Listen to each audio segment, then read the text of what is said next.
তিনজন একরকম চেহারার শিশু একসাথে বাথরুমে গেল। তারা জানতই না যে তাদের পাশেই দাঁড়িয়ে থাকা লোকটি আসলে তাদের সত্যিকারের বাবা।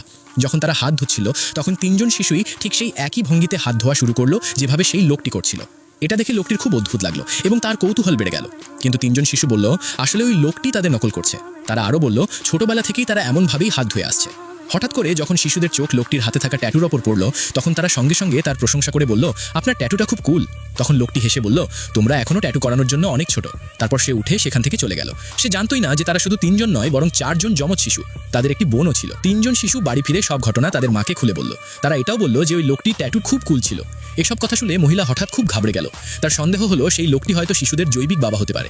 আসলে বহু বছর আগে যখন তার বয়ফ্রেন্ড তাকে ধোঁকা দিয়েছিল তখন সে একবার একটি বারে গিয়েছিল। মদের নেশায় তার এক রাত কেটেছিল এমন এক লোকের সঙ্গে যে মুখে মাস্ক পরেছিল। লোকটি মাস্ক পরা থাকায় মহিলা তার মুখ মনে রাখতে পারেনি। তার শুধু লোকটির শরীরে করা ট্যাটুটাই মনে ছিল। সেই এক আকস্মিক ঘটনার পরই মহিলা চারজন যমজ সন্তানের জন্ম দেয়। এই ভয়ে যে যদি কখনো সেই লোকটি এসে শিশুদের কাস্টাডি দাবি করে, সে কারণে মহিলা সবসময় আতঙ্কে থাকত। সে শিশুদের কঠোরভাবে নির্দেশ দিয়েছিল ভবিষ্যতে যেন তারা ট্যাটু করা লোকদের থেকে দূরে থাকে। পরে মহিলা একটি চাকরির ইন্টারভিউ দিতে যায় এবং সেখানে হঠাৎ করেই তার সেই লোকটির সঙ্গে দেখা হয়ে যায়। মহিলা তাকে চিনতে পারেনি, কিন্তু লোকটি সঙ্গে সঙ্গে তাকে চিনে ফেলে। সবচেয়ে আশ্চর্যের বিষয় ছিল সেই লোকটি ওই কোম্পানির সিইও ছিল। সেখানে একজন সহকর্মী ছিল যার উদ্দেশ্য ভালো ছিল না। সে মহিলার বিরুদ্ধে অভিযোগ করে যে মহিলা ঝামেলাপ্রিয় এবং সিইওকে তাকে চাকরি না দেওয়ার জন্য উস্কানি দেয়। কিন্তু সিইও তার কথা উপেক্ষা করে নিজের অ্যাসিস্ট্যান্টকে বলে দেন মহিলাকে চাকরিতে নিয়োগ দিতে।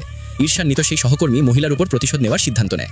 এক রাতের পার্টিতে সে ইচ্ছাকৃতভাবে একটি চাল চালে যাতে পুরো বিল মহিলাকেই দিতে হয়। যখন মহিলা $3 লাখ বিল দেখে তখন সে বুঝতে পারে সে একটি ফাঁদে পড়েছে। সঙ্গে সঙ্গে সে বিল ছুঁড়ে ফেলে দিয়ে সেখান থেকে চলে যায়। যখন সে প্রাইভেট রুম থেকে বেরোচ্ছিল তখন তার ধাক্কা লাগে সেই সিইওর সঙ্গে যে মুখে মাস্ক পরেছিল। লোকটির হাতে থাকা ট্যাটু দেখা মাত্র মহিলা তাকে বলে ওঠে, এই দায়িত্ব তোমাকেই নিতে হবে।